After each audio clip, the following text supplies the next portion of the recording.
Ever found yourself at the gas pump looking at the price and just wondering, how on earth can a conflict thousands of miles away be hitting my wallet right here, right now? It's a really direct link, and it affects every single one of us. So let's break down exactly why wars and oil prices are so connected. This is the big question, right? It feels like it shouldn't be connected, but the global energy market, it's this incredibly complex web. It's about production, it's about transport, but you know what it's really about? Psychology. The answer isn't just about the number of barrels, it's about fear. And that gets us to a really crucial idea in the energy markets, something called the fear premium. It's basically the idea that what might happen down the road is often way more powerful than what's actually happening in the present moment.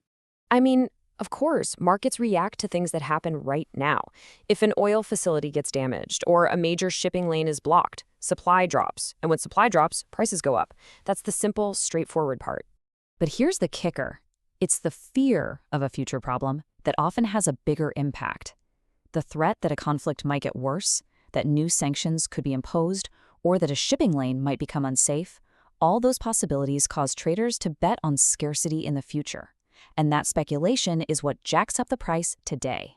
So you have all these traders scrambling to buy up oil contracts, not because there's a shortage right now, but to protect themselves against a potential shortage later. This creates a huge spike in demand based purely on fear. And it's a premium that all of us end up paying for global instability. So who's really in the driver's seat here? When you're talking about oil, you have to understand that no country is an island. The market is this complex dance between a handful of really, really powerful players. You see, because oil is priced on a single global market, it doesn't really matter if it's pumped in Texas or the Middle East. Its price is tied to these huge international benchmarks. You've probably heard of Brent crude and WTI. And because of this global pricing, a problem in one corner of the world creates a ripple effect that hits gas pumps absolutely everywhere. No one is immune. And here are the main players on the board. You've got the huge producers like OPEC, the US, Saudi Arabia, and Russia, who can turn the supply taps up or down. But then you also have the energy traders, who react to news in a split second, and the shipping companies that have to actually navigate these dangerous sea lanes. Every single one of them has a hand in determining that final price. And this isn't some new thing, not at all. This connection between conflict and crude prices is a really clear pattern that's been woven throughout our entire modern history. Just look at this timeline. The pattern is, well, it's undeniable. From the oil embargo back in '73 to the Iranian Revolution, the Gulf War, every single major conflict in a key oil region set off a price shock. And more recently, the war in Ukraine and the tensions in the Red Sea just continue that very same trend. History isn't just rhyming here, it's practically repeating itself word for word. Okay, so you might be thinking, why does this matter so much to me? I don't work in the energy industry. Well, it matters because the price of oil never just stays at the refinery. It ripples out through the entire economy, and it ends up affecting the cost of almost everything you buy. Here's kind of how that chain reaction works.